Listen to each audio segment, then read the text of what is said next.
कर्मचारियों की old pension scheme लागू करने को लेकर आरबीआई ने दिया बड़ा अपडेट। आरबीआई ने नई और पुरानी पेंशन स्कीम पर राजनीति करने वाले सभी दलों को परोक्ष तौर पर फिर से चेतावनी दी है कि एनपीएस की जगह ओपीएस लागू करने की भारी वित्तीय कीमत राज्यों को चुकानी होगी। नई पेंशन व्यवस्था की जगह पुरानी पेंशन स्कीम को लागू करने का एक बड़ा राजनीतिक मुद्दा बन चुका है। प्रमुख विपक्षी पार्टी हर राज्य में इसे लागू करने की बात करने लगे हैं। केंद्र सरकार की तरफ से भी एनपीएस में बदलाव पर सुझाव देने के लिए एक समिति का गठन कर दिया है। आरबीआई ने नई और पुरानी पेंशन स्कीम पर राजनीति करने वाले सभी दलों को परोक्ष तौर पर फिर से चेतावनी दी है कि एनपीएस की जगह ओपीएस को लागू करने की भारी वित्तीय कीमत राज्यों को चुकानी होगी। आरबीआई के शोधकर्ताओं इस बारे में एक अध्ययन के आधार पर आलेख जारी किया है, जिसमें साफ तौर पर कहा गया है कि राज्यों में ओपीएस को लागू करना वित्तीय तौर पर टिकाऊ नहीं है। अगर ऐसा होता है तो वर्ष 2040 के बाद राज्यों पर पेंशन भुगतान का बोझ मौजूदा स्तर के मुकाबले औसतन 4.5 गुना तक बढ़ जाएगा।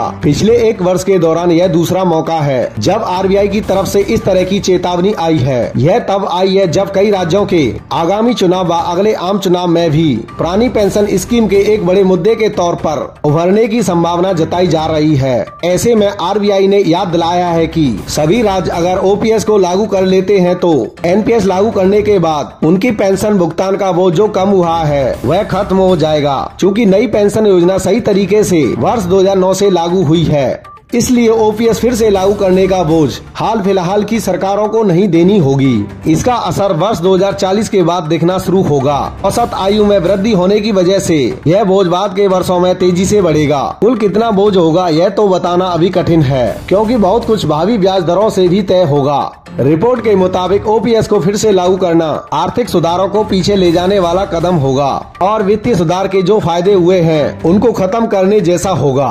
एक अनुमान यह लगाया गया है कि सभी राज्यों में ओपीएस लागू करने से वर्ष 2023 से वर्ष 2084 के बीच उत्तर प्रदेश उत्तराखंड पर पेंशन का बोझ मौजूदा बोझ के मुकाबले 4.5 गुना, बिहार पर 4.6 गुना, झारखंड, हरियाणा और पंजाब पर 4.4 गुना, मध्य प्रदेश व हिमाचल प्रदेश पर 4.8 गुना, राजस्थान पर 4.2 गुना ज्यादा होगा। अगर यह मान लिया जाए कि आने वाले वर्षों में राज्यों की नामित आर्थिक विकास दर 10% रहती है तो राज्यों की तरफ से एनपीएस के लिए दिया जाने वाला भुगतान वर्ष 2060 तक कुल जीडीपी का 0.9% हो जाएगा। अगर विकास दर कम रहती है तो यह बोझ और ज्यादा होगा। दोस्तों, आरबीआई की तरफ से ओपीएस पर आई नई अपडेट में आपका क्या ख्याल है, हमें कमेंट बॉक्स में कमेंट करके जरूर बताना।